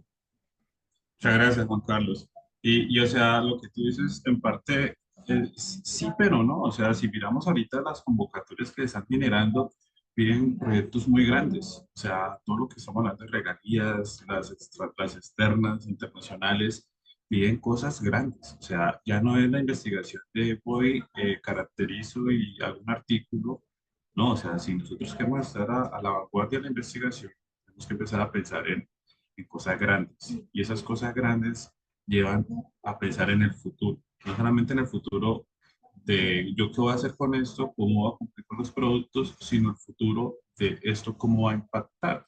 Cuando tú ya si miras, por ejemplo, las MGA miden impactos, miden riesgos, o sea, miden distintas particularidades que ya están mucho más allá comprometidas con casi con un plan con la sociedad. ¿Sí? Yo cómo voy a hacer para que esto impacte y en verdad tenga pues una, pues, deje algo. Y ese dejar algo es lo que nosotros debemos empezar a pensar como investigadores. Y pocas veces esto, nos hacemos esa pregunta. O sea, digamos, esta investigación, ¿cómo impacta en el futuro? ¿Sí? ¿Cómo va a pensar el futuro a partir de esta investigación? No sé si alguien más quiera hablar algo al respecto de esa pregunta. ¿No? ¿Nadie? ¿Seguros? Sí, ¿Seguras? yo, qué pena, no sé cómo levantar la mano. Entonces gritas, no pasa nada. Aquí si no levanta la mano, gritas. Qué pena. Pues yo Dale. quisiera hacer un aporte muy cortico y es que también creo que es importante, sobre todo teniendo en cuenta cómo hablar de investigación en territorio y es cómo adaptar lo que nosotros pensamos que debe ser el futuro con el territorio específico, ¿no? Y es que de pronto también ocurre, creo yo, que un error de las personas que investigamos o como yo que soy tan joven intentamos entrar en este mundo de la investigación y es crear y de pronto sobre todo cuando es en investigación en la ruralidad, creer que es necesario convertir lo rural en la ciudad o pensar en trasladar las dinámicas de la ciudad a la ruralidad y creo que ahí es donde pues como que hay un choque directo entre lo que puede de verdad ser materializable y que puede generar un progreso en la ruralidad hacia el futuro, ¿no? Entonces como que era ese pequeño aporte, porque también es un poco pensar qué es el futuro y cómo se proyecta el futuro en ese territorio específicamente, ¿no? Y no desde la ciudad trasladándolo a la ruralidad. Exacto. Teresa dice algo que me parece que es muy importante y es que también hay que pensar eso y es que mi futuro no es el futuro del otro. ¿Sí? Hay un escritor, un filósofo que me gusta mucho, que se llama Omar Auge, Omar Auge. Bueno, el punto es que él llega y tiene un libro que se llama Futuro. ¿Sí? Lo sacó como en el 2015 y me parece que hace la relación más hermosa y más sencilla de qué es el futuro. Entonces ella dice, el futuro es esto, lo que yo me imagino que va a venir para mí. ¿Sí? Cuando yo me imagino lo que va a venir para mí, pero incluyo a los otros, lo llamo el porvenir. Entonces, cuando uno llega y coge y hace esa distinción entre futuro y porvenir, entonces ahí sí ya empezamos a hablar de otras cosas y es tener en cuenta la perspectiva del otro, que es lo que tú dices. Y es lo que muchas veces se critica, digamos, a esas pues, estancias de desarrollo territorial, o de etcétera, etcétera, que como que vienen a imponer el desarrollo según lo que nosotros consideramos que se debe imponer de desarrollo. ¿Sí? Y muchas veces lo que tú dices, no tenemos en cuenta las comunidades, no tenemos en cuenta ni siquiera en mi futuro como investigador si eso en verdad me parece que es importante e interesante. Y es muy importante lo que vamos a generar. Bueno, Carlos, Eh, Buenos días para todos y todas. Bueno, yo tengo varias preguntas, quizás algún comentario. La primera pregunta la formulé hace rato y yo creo que tiene que ver un poco con el tema que están ustedes trabajando en este instante. Andrés mencionó cuando hizo la presentación del Urbi et Orbi, un autor mexicano que todavía no nos has contado quién es. Después por el chat te agradecería el nombre.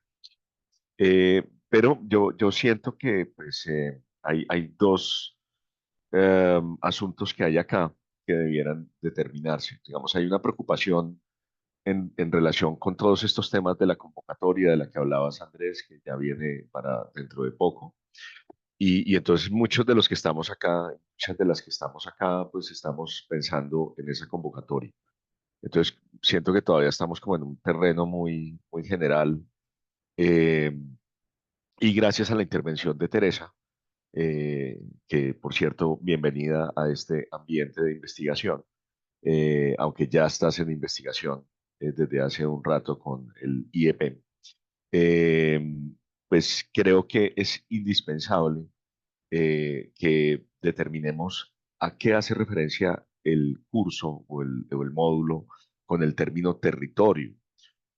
Porque yo sé que aquí hay algunas personas que son abogadas, que son médicas, y pues en ese ambiente filosófico y de historiadores, pues quizás sea un poco difícil hablar de desarrollo y futuro. Por ejemplo, si yo estoy desde la perspectiva de la hacienda pública y de la planeación económica, pues para mí el concepto de desarrollo y el concepto de territorio está muy ubicado en un contexto, pensemos, de políticas públicas muy concreto. Y entonces, digamos, para hilvanar o tratar de articular este tema con los temas de la convocatoria y con los temas de las líneas, pues me parece que hay que, digamos, aterrizar ese tema o esos aspectos.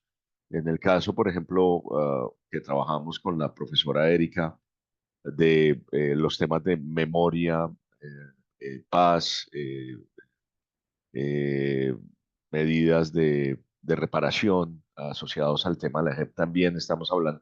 Creo que la versión de territorio y esta noción de desarrollo futuro, y de pensar el futuro y de pensar la investigación, pues todavía están en una visión muy, llamémosla, filosófica. Para mí esta versión, y es el comentario, es una versión de cartografías.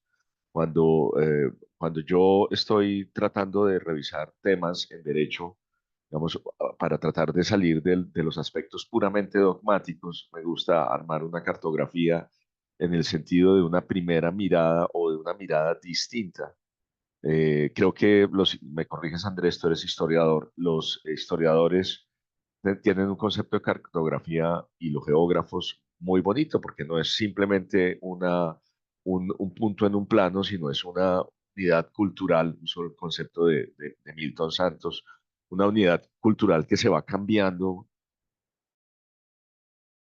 citando ese territorio. Entonces, cuando yo hablo, por ejemplo, voy a usar un término que usé en mi doctorado en Derecho, de armar una ruta o una cartografía sobre el tema de fiducia, pues, por ejemplo, en mi caso la armé a partir de la idea de crisis, en qué momento se observan crisis en el tiempo, que permiten ir un poco más allá, digamos, de la relación dogmática en el tema del derecho. Me explico. Es muy usual para los abogados utilizar revisiones de naturaleza descriptiva, pensando en qué momento aparece una ley o en qué momento aparece una sentencia. Armar una cartografía y plantear una visión distinta del territorio significa preguntarse por el tema de la crisis, o la emergencia que aparece allí, alrededor de la ley y alrededor por ejemplo, de una sentencia. O sea, que en realidad, ¿qué fue lo que llevó a que hubiera ese tipo de sentencias o que se expidieran ese tipo de leyes? Creo que los economistas, cuando utilizan la teoría institucional, hablan allí del tema de por qué se producen cambios institucionales. O sea, cuáles son los mecanismos de poder que hay allá. Entonces, vemos desde el punto de vista del derecho, que aparecen unas nuevas preguntas, unos nuevos derroteros que no son formalmente los derroteros de la tradicional dogmática jurídica y de la tradicional interpretación del contexto legal como fuente específica del derecho. Entonces, eh, creo que, perdón que me extendí, es usual en mí, pero creo que ahí hay un punto muy interesante y yo quisiera que, aprovechando que estamos aquí, desde tantas disciplinas, quizás en los próximos eventos, pudiéramos tener ese tipo de revisión, ese tipo de miradas en términos de formulación de preguntas, y de formulación del proyecto, ¿no? Porque finalmente creo que el objetivo es el tema de la formulación Sí, es que, o del sea, proyecto de investigación. por eso son 5 sesiones, una cada 8 días, ¿sí? Entonces, digamos, esto es como la primera, estamos hablando, pero es las preguntas, pues, que van a dinamitar, van a dinamizar lo que ustedes van a desarrollar después cada uno con su, con su proyecto, ¿sí? Me escribió una profesora, Andrea, si yo no tengo proyecto, ¿no puedo participar? No, sí puedes participar. O sea, la idea es que, digamos, de aquí salgan unos proyectos que ustedes construyan, ¿sí? Pero que si yo en ese momento no tengo proyecto, entonces me tengo que salir del taller. No, o sea, la idea es que tengan su idea. Así no la quieran presentar a una convocatoria en este momento, pero sí, digamos, se toma el curso y pues escuchan otras perspectivas, escuchan otras cuestiones y entonces esto lo hacemos. Creo que Tania quería decir algo, me equivoqué. Levantaste la manito por error, Tania. Sí, pues complementando un poco lo que decían los investigadores, me parece importante plantear la posibilidad de que siento que en estos espacios y pues en general se tiene una concepción a veces un poco única de lo que significa el desarrollo. Y esto lo pienso en términos, quizás en la universidad no tenemos ese tipo de investigaciones como tan predominantes, pero cada vez más aparece el tema intercultural, donde las concepciones de desarrollo, de buen vivir, son diferentes y son disímiles a lo que nosotros entendemos como futuro y como desarrollo, pues en estas, digamos, sociedades un poco neoliberales, ¿no? Porque el desarrollo nosotros lo entendemos, por ejemplo, en la investigación, que es también una discusión que está pasando ahorita con los estudios decoloniales, es que se entiende que la investigación, una buena investigación son buenos productos, ¿no? Y muchos productos. Y terminamos también investigando para los productos y no para los territorios. Territorios entendiendo que no solo es un lugar geográfico, sino también los cuerpos, por ejemplo, que habitan esos territorios o las condiciones que habitan esos territorios. Entonces, creo que la extensión de desarrollo y territorio debe pasar no solo por una, digamos, discusión, si se quiere, epistemológica, ontológica, axiológica, sino también de cómo los investigadores entendemos lo que significa el desarrollo y el territorio y el futuro, porque eso varía un poco cuando uno trabaja, que era lo que decía Teresa, cuando uno trabaja con comunidades, por ejemplo, que entienden que el desarrollo no se traduce en, por ejemplo, papers o en artículos, sino otro tipo de materialidades u otro tipo de concepciones investigativas o colaborativas diferentes. Era eso. Exacto. No, y Tania tiene razón. Y, o sea, digamos, estos módulos están diseñados para eso. O sea, no vamos a enseñar qué es territorio, no vamos a enseñar cuál es la norma o la dogma de territorio, sino que es que cada investigador, cada investigadora descubra el concepto de territorio, de desarrollo y de desarrollo territorial que mejor se adapta a lo que está haciendo, ¿sí? Y que se sienta cómodo y cómoda con eso. Bueno, ya que Tania estaba hablando, me gustaría hacerle a Tania esa pregunta. Tania, ¿cómo podemos pensar la investigación? Ya que yo sé dónde trabajas tú. ¿Qué? Otra ¿Cómo vez, es que no podemos escuché. pensar la investigación? Bueno, yo creo que, y De eso forma yo creo que cortita. sí, es una pregunta muy extensa para tesis doctoral, me no. Pero yo creo que la investigación más reveladora y quizás más disruptiva es la que se piensa en términos un poco holísticos o integrales. Eso me recuerda un poco a la teoría de la Gestalt, que seguramente aquí los que son psicólogos lo conocen bien, y es como que hay un todo, ¿no? Entonces, en la investigación yo debo tener la oportunidad de que converjan no solo los conocimientos que me ofrece la teoría, sino también lo que yo he construido y que es un poco la discusión que también ponía Santiago, y es que siempre se ha satanizado un poco la visión que tiene el investigador de un fenómeno, no de un objeto, porque siento que también la discusión del objeto y el sujeto todavía está viva y hay que echarle corriente, pero yo creo que hay que pensar la investigación en términos de un todo, pero un todo donde yo estoy involucrado, o sea, yo no me puedo ver lejos de los fenómenos, por tanto, hay sesgos que no son ni buenos ni malos. Yo no creo que tampoco haya que ponerle esas categorías a las investigaciones, pero sí hay sesgos, ¿no? Entonces, con mis ojos, pues yo tengo un foco de luz con el que yo alumbro ese fenómeno. Y a partir de ahí, pues es el camino que yo recorro para investigar. Pero yo creo que la investigación debe ser integral, pero también situada. Yo no puedo investigar, por ejemplo, en la universidad sobre física cuántica si no hay condiciones, si no tengo los elementos y tampoco hay unas redes que permitan que yo haga eso. Creo que por ahí puede ir la discusión. Muchas gracias, Dani. Sí, ¿alguien más quiere responder esta última pregunta de forma corta, sintética? ¿No? ¿Nadie? Ok, listo. Entonces, digamos, ya recapitulando, digamos, todo lo que han dicho ustedes, pues me lleva a pensar pues que la premisa que yo tenía o con la que diseñé esta pequeña disertación era, era eso, o sea, vivimos en un continuo desequilibrio entre el tiempo y el conocimiento, entre el tiempo y la investigación. Entonces, eso nos lleva a que, digamos, en unos momentos en los cuales el conocimiento nos adelante y nos deja a nosotros como prácticamente choqueados, o si no, las coyunturas del tiempo nos adelanten y nos dejen choqueados.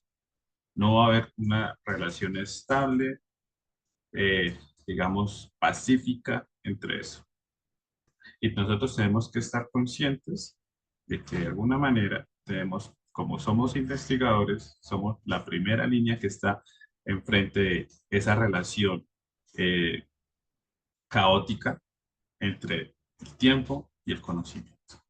Y nosotros tenemos que generar toda una serie de procesos, tanto académicos como intelectuales, como sociales, como culturales, para tratar de compensar y de salir vivos en medio de ese intento. Eso nos lleva, digamos, a uno de, de los grandes problemas que a mí me gustaría que en el futuro fuera mi tema de doctorado, que yo lo llamaba así, y es la híbrida de la investigación, que es que ese desequilibrio es el que habilita ese progreso o ese desarrollo en el conocimiento. Pero esa híbrida de la investigación es la que a veces a nosotros nos atenta.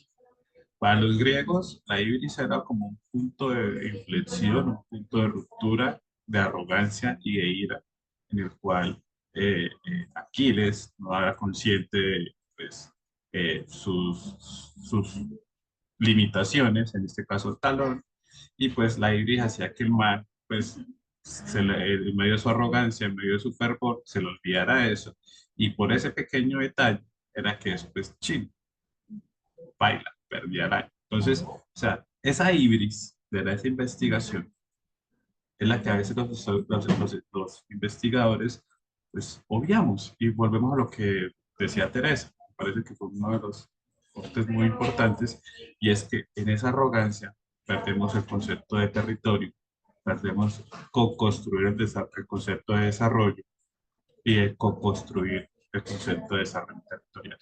Entonces, a partir de ahí, entonces el primer llamado que yo hago de esa híbrida de la investigación y es a que nunca o tengamos presente que la arrogancia no es buena. Hay pues una anécdota que es muy chistosa y es que, por ejemplo, una vez le preguntaban a Che Guevara que él por qué no pensaba hacer la revolución con los universitarios y en las universidades, con los académicos. Entonces, el man decía que no, porque simplemente esa gente vivía en Torres de Marfil. Y me parece que es una metáfora muy, muy rica. O sea, a veces el investigador, en medio de nuestra ibris, de nuestra arrogancia, construimos torres de marfil de artículos, libros, scopus, cosas así. Y no estamos conscientes de ese desequilibrio que hay entre el tiempo y el conocimiento. Entonces, eso es muy importante y me parece que es la primera cuestión que nosotros tenemos que llevar. Y volvemos otra vez a lo que decía Prometeo. O sea, ¿qué fue lo que dio Zeus? El pudor y la justicia. O sea, investigaciones pudorosas y justas para tratar de compensar esa ibris de arrogancia y de ínfulas que a veces podemos tener. Ahora voy a una parte muy personal y es eh, mi concepto de territorio. ¿Sí? Eh, Como les decía y decía Tania, o sea, esos conceptos se tienen que desarrollar y eso es un modo fraile, usted va a buscar lo que le gusta, con que se siente cómodo y eso es al final lo que yo quiero que ustedes hagan y vamos saliendo de esta sesión, lo que quiero que hagan es eso y es que piensen en cuál es el concepto de territorio, de desarrollo, que sienten que se siente que está mejor esto pues adaptado a su proyecto, a su investigación, a su plan de vida, etcétera. Para mí, el que más me gusta, mi favorito es este, y es que uno que trabajó Guattari y Rodnik, que dice que los seres existentes se organizan según territorios que ellos delimitan y articulan con otros existentes y con flujos cósmicos. El territorio puede ser relativo tanto a un espacio vivido como un sistema percibido dentro del cual el sujeto se siente una cosa.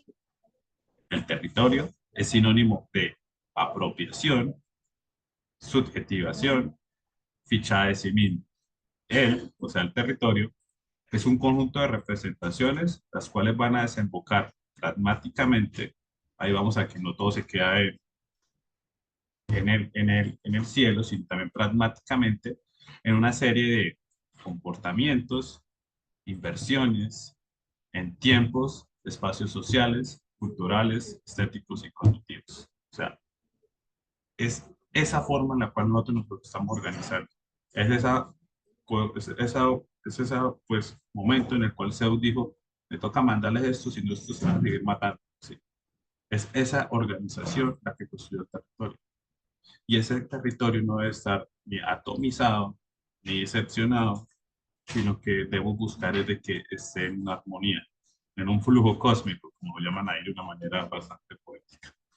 Y entonces, ese desarrollo territorial, uniéndolo con lo que veníamos hablando, es el proceso planificado y sostenido de una mejora de las condiciones económicas, sociales, ambientales de un territorio específico, involucrando a los diversos actores locales. Este enfoque busca aprovechar las particularidades y las potencialidades de cada territorio para fomentar un crecimiento equilibrado y sostenible. Pero es eso, es el proceso. O sea, estamos mirando que lo de arriba es una organización y lo de abajo es un proceso. Obviamente los procesos pues llevan distintas particularidades, fracasos, momentos en los que todo sale mal, pero también momentos en los que todo sale bien. Y entonces, ¿eso que nos lleva a que tenemos que mirar qué son las condiciones económicas, sociales y ambientales que no deben perder de vista esas particularidades y las potencialidades? ¿La potencia qué es? La potencia es la construcción hacia un futuro. Volvemos a la pregunta de cómo imaginamos el futuro. El desarrollo territorial va a la mano con la construcción de un futuro. Y entonces ese futuro es el que nosotros como investigadores pues debemos pensar. Ahora, la última gran pregunta, ya para ir cerrando y aterricémoslo a, a, a lo que nosotros venimos acá en estos últimos 5 minutos. ¿Cómo puedo pensar mi tema de investigación desde mi universidad y desde mi región? Es una de las grandes preguntas que, digamos, yo desde que llegué a la ICI y después trabajando con Tania, hablando con distintos investigadores, dijimos, ¿cómo vamos a traer para que esos temas de investigación sean visibles en la universidad? Entonces, ahí es cuando se crean los enfoques investigativos institucionales y se articulan con las demandas territoriales. Perdón. Los enfoques investigativos institucionales están disponibles en la página web. ¿Sí? Y lo que buscan es una mayor focalización en la intervención de los ejes misionales de la UNAP. Son nodos temáticos de creación, de investigación, de transformación y de desarrollo. Estos temas, digamos, ¿por qué los quisimos crear con esos enfoques? O sea, quisimos como distanciarnos un poquito de lo de la OCDE y todo eso, que pues va de la mano con eso que trabajamos, pero también lo queríamos aterrizar a esas demandas territoriales que pues desde la Presidencia de la República, desde MinCiencia, desde el DNP, se vienen generando como, hey, esto es lo importante para la región, esto es lo importante para Santander, esto es lo importante para el nororiente, entonces tenemos que empezar a pensar en cómo vamos a potencializar eso.